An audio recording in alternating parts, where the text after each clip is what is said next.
सोचो एक ऐसी इंडियन कंपनी जो आज के TVs, washing machine, LED lights और स्मार्टफोन्स के पीछे का असली हीरो है। नाम भले आप रोज ना सुनते हो, लेकिन घर घर में इसके प्रोडक्ट्स छुपा हुआ है। क्या आप गेस कर सकते हो ये कौन सी कंपनी है? Hi friends, welcome back to my channel. Video में हम बात करने वाले हैं डिक्सन टेक्नोलॉजी की, इंडिया की एक leading electronic manufacturing services company. इस वीडियो में हम देखने वाले हैं कंपनी का बिजनेस और उसका रेवेन्यू कहाँ से आता है, लोकल और एक्सपोर्ट्स के बिजनेसेस, मैनेजमेंट की strategies, red flags, green flags और लास्ट में फाइनेंशियल ट्रेंड्स पिछले 5 साल का। हर बार की तरह सिर्फ चार्ट से समझेंगे डेटा की कहानी, नंबर से नहीं। अभी तक आपने चैनल को सब्सक्राइब नहीं किया तो जल्द से जल्द चैनल को सब्सक्राइब कर लो, क्योंकि हर थर्सडे और संडे मैं लाता हूँ आपके लिए एक नया फंडामेंटल एनालिसिस वीडियो। चैनल के वीडियो सेक्शन में आपको फंडामेंटल एनालिसिस और लेटेस्ट न्यूज़ की वीडियोस भी मिल जाएंगे। ऊपर आई बटन को क्लिक करके भी देख सकते हो। चलिए शुरू करते हैं। तो सबसे पहले जान लेते हैं कंपनी के बारे में। ये कंपनी सिर्फ मैन्युफैक्चरिंग ही नहीं, बल्कि एक backbone of Indian electronics industry बन चुकी है। डिक्सन का बिजनेस मॉडल सिंपल है। ये ओईएम और ओडीएम मैन्युफैक्चरिंग करता है, मतलब बड़े बड़े ब्रांड्स जैसे सैमसंग, जियोमी, फिलिप्स के लिए प्रोडक्ट डिजाइन से लेकर असेंबली तक सब कुछ डिक्सन करता है। आज डिक्सन के पास 24 से ज़्यादा मैन्युफैक्चरिंग फैसिलिटी हैं, जो 5 इंडियन स्टेट में स्प्रेड हैं। एक स्ट्रॉन्ग नेटवर्क जो हर सेगमेंट को कवर करता है। और स्केल देखिए तो कंपनी के पास 4.8 मिलियन स्क्वायर फीट से ज़्यादा मैन्युफैक्चरिंग स्पेस है। इतना बड़ा सेटअप जो इंडिया में इलेक्ट्रॉनिक का एक इकोसिस्टम क्रिएट कर रहा है। टेक्नोलॉजी की फ्रंट पे डिक्सन पीछे नहीं है। इसके पास 6 से ज़्यादा आर&डी सेंटर्स हैं, और इंडिया और चाइना में, जहां पर नए डिज़ाइंस और इनोवेशन पर काम होता है।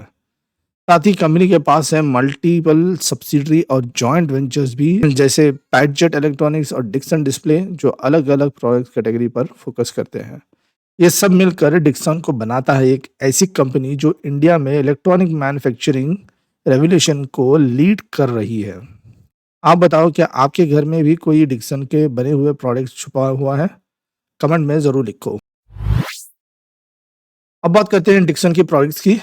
कंपनी एलईडी टीवीज, मॉनिटर्स और स्मार्ट इंटरैक्टिव पैनल्स बनाती है, जिसका डिमांड आज स्मार्ट होम्स और ऑफिसेज में तेज़ी से बढ़ रहा है।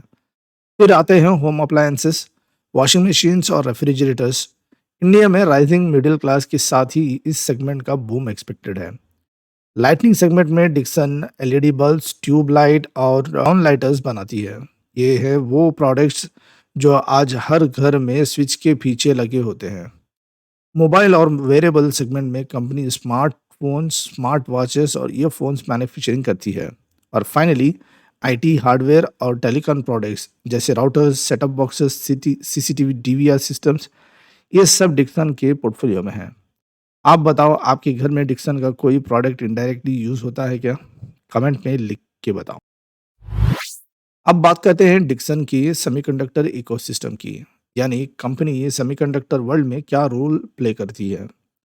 हर टीवी, मोबाइल और वॉशिंग मशीन के अंदर एक चिप होती है, और उस चिप के अराउंड पूरा प्रोडक्ट बनता है। डिक्सन सेमीकंडक्टर बनाता नहीं है, लेकिन चिप के बाद पूरा प्रोसेस करता है, जैसे पीसीबी असेंबली, कंपोनेंट सोल्डरिंग और फाइनल टेस्टिंग। सिंपल वर्ड्स में बोलूं तो चिप दिमाग है, डिक्सन उसका बॉडी बनाता है। इसलिए जब इंडिया में सेमीकंडक्टर प्लांट्स आएंगे, डिक्सन जैसे मैन्युफैक्चरर को फायदा मिलेगा। इंपोर्ट कम, मार्जिन ज़्यादा होगा। की पॉइंट्स की बात करते हैं तो डिक्सन के पास है इंडिया में 9 बड़े मैन्युफैक्चरिंग प्लांट्स। नोएडा में हेड ऑफिस और चाइना में एक इंटरनेशनल डिज़ाइन ऑफिस भी है। ये कंपनी अपने प्रोडक्ट्स इंडिया के अलावा 10 से ज़्यादा देशों में एक्सपोर्ट करती है। इसके क्लाइंट्स में टॉप एमएनसी ब्रांड्स हैं, मतलब क्वालिटी और स्केल दोनों पे फोकस क्लियर है। रेवेन्यू की ब्रेकडाउन करके देखते हैं तो 58% आता है कंज्यूमर इलेक्ट्रॉनिक्स से, 25% होम अप्लायंसेस से, 16% लाइटिंग सेगमेंट से और 1% मोबाइल सेगमेंट से। मतलब कोर फोकस कंज्यूमर इलेक्ट्रॉनिक्स है, जहां डिमांड कंटिन्यूसली बढ़ रही है। डोमेस्टिक वर्सेस एक्सपोर्ट का देख लेते हैं तो डिक्सन 99.86% रेवेन्यू इंडिया से आता है, और एक्सपोर्ट का कंट्रीब्यूशन सिर्फ 0.14% है। मतलब कंपनी का बिजनेस अभी मोस्टली डोमेस्टिक है। Revenue two segment wise clear है, पर एक इंपॉर्टेंट बात, कंपनी ने अभी तक segment wise profit details officially disclose नहीं किया है। लेकिन एक्सपर्ट्स के हिसाब से कंज्यूमर इलेक्ट्रॉनिक्स और होम अप्लायंसेस हैं मेजर ड्राइवर्स, क्योंकि यहाँ वॉल्यूम भी हाई है और ओडीएम शेयर भी ज़्यादा। लाइटनिंग सेगमेंट स्टेबल मार्जिन देता है स्टेडी कंट्रीब्यूशन के साथ। सिंपल वर्ड्स में टीवी और अप्लायंसेस डिक्सन के लिए प्रॉफिट इंजन है, जबकि लाइटिंग एक रिलायबल सपोर्ट पिलर है। अब बात करते हैं मैनेजमेंट स्ट्रैटेजी की। तो ये है वो ब्लूप्रिंट जिससे कंपनी आगे बढ़ रही है और इंडिया की मैन्युफैक्चरिंग मैप और अपना स्ट्रॉन्ग पोजीशन बना रही है। सबसे पहला पॉइंट आता है स्ट्रैटेजी। मैनेजमेंट का फोकस है 3 पिलर पर: स्केल, डिज़ाइन और डाइवर्सिफिकेशन। मतलब कंपनी सिर्फ मैन्युफैक्चरिंग स्केल नहीं बढ़ा रही है, बल्कि डिज़ाइन लेड इनोवेशन और नए प्रोडक्ट्स डिज़ाइन कैटेगरीज में एंट्री कर रही है। दूसरा, डाइवर्सिफिकेशन। डिक्सन अब सिर्फ टीवीज और वॉशिंग मशीन तक लिमिटेड नहीं है, बल्कि नए एरियाज जैसे आईटी, हार्डवेयर, टेलीकॉम प्रोडक्ट्स और वेयरेबल्स में भी एक्सपैंड कर रही है। यह डाइवर्सिफिकेशन कंपनी को लॉन्ग टर्म में सस्टेनेबल बनाता है। तीसरा पॉइंट है पार्टनरशिप्स। डिक्सन ने ग्लोबल ब्रांड्स के साथ स्ट्रॉन्ग टाई अप बनाए हुए हैं, जहां ये डिज़ाइन, प्रोडक्शन और लॉजिस्टिक्स सब मैनेज करता है। मैनेजमेंट के कहना है कि ट्रस्टेड पार्टनरशिप है उनका बिगेस्ट स्ट्रेंथ। अगला step, capacity building. Company continuously नए प्लांट्स और असेंबली लाइंस ऐड कर रही है ताकि हर सेगमेंट में डिमांड को पूरा किया जा सके। ये लार्ज स्केल मैन्युफैक्चरिंग है डिक्सन को इंडिया का ईएमएस लीडर बनाता है। और finally R and design. Dixon अपने 6 से ज़्यादा R&D सेंटर्स में डिज़ाइन लेड मैन्युफैक्चरिंग पर काम कर रहा है, जहां नए सर्किट, पीसीबीज और स्मार्ट डिवाइसेस इनोवेशन डेवलप होते हैं। सिंपल वर्ड्स में बोले तो डिक्सन के लिए ग्रोथ का फॉर्मूला है scale plus design plus diversification is equal to long term leadership. अब बात करते हैं कुछ रेड फ्लैग्स की जिनके ऊपर नजर रखनी चाहिए। हर कंपनी के पॉजिटिव के साथ कुछ रिस्क भी होते हैं। डिक्सन के लिए नंबर 1, एक्सपोर्ट एक्सपोजर बहुत कम है और टॉप 2 कस्टमर्स से अराउंड 45% रेवेन्यू आता है। कॉन्सेंट्रेशन रिस्क है और सेगमेंट वाइज प्रॉफिट डेटा नहीं मिलता, ट्रांसपेरेंट थोड़ी लिमिटेड है। बात करते हैं ग्रीन फ्लैग्स की। तो अब पॉजिटिव देखें तो नंबर 1, 24 फैसिलिटीज और 4.8 मिलियन स्क्वायर फीट का एरिया, मैसिव स्केल है। डाइवर्सिफाइड पोर्टफोलियो, टीवी से लेकर लाइटनिंग और मोबाइल तक। स्ट्रॉन्ग गवर्नेंस और नो विजल पावर इश्यूज और इंडिया की मैन्युफैक्चरिंग ग्रोथ के साथ डायरेक्टली लिंक्ड फ्यूचर पोटेंशियल है। चलिए फाइनेंशियल्स भी देख लेते हैं। सेल्स चार्ट से शुरू करते हैं। डिक्सन की ग्रोथ स्टोरी कितनी एक्सप्लोजिव रही है। FY21 में सेल्स थी सिर्फ 6400 के आसपास क्रोर्स में और ये पहुंचते FY24 में पहुंचकर 17,691 करोड़ बन चुकी है। FY25 में जम करके सीधा 38,860 करोड़ के आसपास। मतलब सिर्फ 5 साल में सेल्स ऑलमोस्ट 6x हो गई है। ये क्लियरली दिखाता है कि कंपनी की एग्जीक्यूशन पावर और इंडिया में इलेक्ट्रॉनिक मैन्युफैक्चरिंग का बूम।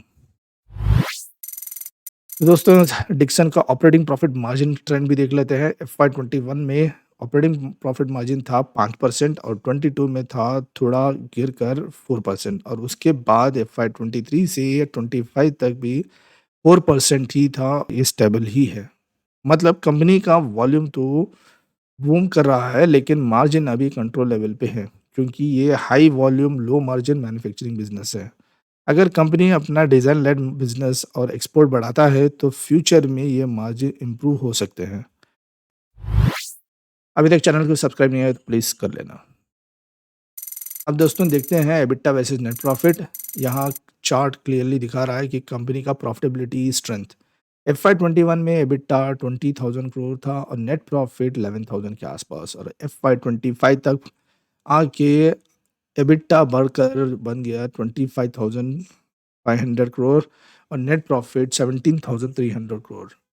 मतलब प्रॉफिट हर साल स्टडी ग्रो हुआ है और गैप बिटवीन एबिटा और नेट प्रॉफिट भी स्टेबल है। इसका मतलब ऑपरेटिंग एफिशिएंसी स्ट्रांग है और कॉस्ट कंट्रोल कंसिस्टेंट है। तो रिजल्ट्स और बोरोइंग्स की बात करें तो दोस्तों ये चार्ट क्लियरली बताता है डिक्सन की फाइनेंशियल स्ट्रेंथ। FY25 में रिजर्व थे 726 करोड़ और बोरोइंग्स 295 करोड़। FY25 तक रिजर्व जंप करके हो गए 2,998 करोड़, जबकि बोरोइंग सिर्फ 6,600 के आसपास। मतलब कंपनी अपना फंड बेस स्ट्रॉन्ग कर रही है और डेट लेवल को कंट्रोल में रख रही है। ये एक हेल्थी बैलेंस शीट का साइन है, जहां ग्रोथ भी हो रही है लेकिन बिना ज्यादा उधार के। अब आइए देखते हैं कि शेयर होल्डर्स के लिए सबसे इंपॉर्टेंट मैट्रिक ईपीएस। FY21 में ईपीएस था सिर्फ 27, जो बढ़कर FY24 में अब हो गया 61, और फाइनली FY25 में जम करके सीधा बन गया 182। मतलब सिर्फ 5 साल में ईपीएस 6 गुना से ज़्यादा ग्रोथ। ये बताता है कंपनी का प्रॉफिट कंसिस्टेंटली शेयर होल्डर्स के लिए वैल्यू क्रिएट कर रहा है। डिक्सन का आरओसी 40% और आरओई 32.8%। मतलब कंपनी अपनी कैपिटल और इक्विटी दोनों पर स्ट्रॉन्ग रिटर्न जनरेट करी है। लेकिन अगर वैल्यूएशन देखें तो इंडस्ट्री पी अराउंड 27, जबकि डिक्सन का पीई 120 के आसपास है। मतलब मार्केट कंपनी को प्रीमियम वैल्यूएशन दे रही है फ्यूचर ग्रोथ एक्सपेक्टेशन के बेसिस पर। और सबसे अच्छी बात, डेट टू इक्विटी सिर्फ 0.22 है। मतलब कंपनी ऑलमोस्ट डेट फ्री है, परफॉर्मेंस स्ट्रांग है, वैल्यूएशन प्रीमियम है और बैलेंस शीट हेल्दी है। देखते हैं शेयर होल्डर पैटर्न। मार्च 2025 में प्रोमोटर होल्डिंग थी 32%, जो जून 2025 तक थोड़ी कम होकर 28.95% हो गई। एफआईएस का स्टेक्स भी हल्का सा गिरा 21.8% से 20.5% तक, जबकि डीआईएस ने अपनी होल्डिंग बढ़ाई है 23 से 26.7% तक। पब्लिक होल्डिंग भी स्टेबल है अराउंड 23 से 24% के रेंज में। मतलब ओवरऑल पैटर्न में institutional investor specially DIIs company पर अपना ट्रस्ट बढ़ा रहे हैं, जबकि प्रोमोटर्स थोड़ा स्टेक एडजस्ट कर रही है। ये एक हेल्थी मिक्स है जहां डोमेस्टिक इंस्टीट्यूशन का कॉन्फिडेंस क्लियरली दिख रहा है। देखते हैं डिक्सन का stock chart. Current price around 17,400 के आसपास चल रहा है। लिस्टिंग से अब तक स्टॉक ने दिया है 3,000 से ज़्यादा all time returns. Chart clearly दिखाता है 2020 के बाद से डिक्सन ने एक पावरफुल रैली पकड़ी है, जबकि मेक इन इंडिया और पीएलआई स्कीम के सपोर्ट ने इलेक्ट्रॉनिक सेक्टर को बूस्ट दिया है। हाँ, बीच बीच में करेक्शंस आए हैं, लेकिन लॉन्ग टर्म ट्रेंड अभी भी अप ट्रेंड में ही है। चलिए दोस्तों, इस वीडियो को कंक्लूड करते हैं। कैपेसिटी एक्सपेंशन हर साल नई लाइन्स एंड ऑटोमेशन डिमांड को मीट करने की तैयारी है। डोमेस्टिक डिमांड की बात करेंगे तो इंडिया में स्मार्ट टीवीज, अप्लायंसेस, लाइटिंग का तेजी से बूम और ऑर्डर पाइपलाइन स्ट्रांग है। मेक इन इंडिया की बारे में बात करें तो government licences, PLI, local sourcing से कॉस्ट और स्पीड दोनों में फायदा। ये तीन पिलर मिलकर डिक्सन को स्केल प्लस मार्जिन दोनों को पुश करते हैं। क्या आपको लगता है ये मोमेंटम टिकेगा? कमेंट में बताओ। और दोस्तों, थर्सडे और संडे दोनों दिन मैं ऐसी ही फंडामेंटल एनालिसिस वीडियो लेकर आता हूँ। आपके कमेंट्स, लाइक्स और शेयर से ही मुझे मोटिवेशन मिलती है। तो प्लीज़ चैनल को सब्सक्राइब करो और इस वीडियो को ज़्यादा से ज़्यादा शेयर करो, और ये चैनल को ग्रो करने में मेरा साथ ज़रूर देना। और ये वीडियो सिर्फ एजुकेशनल और एनालिसिस पर्पज़ के लिए है, इसे इन्वेस्टमेंट एडवाइस ना समझे। आज की वीडियो में इतना ही है। Thank you.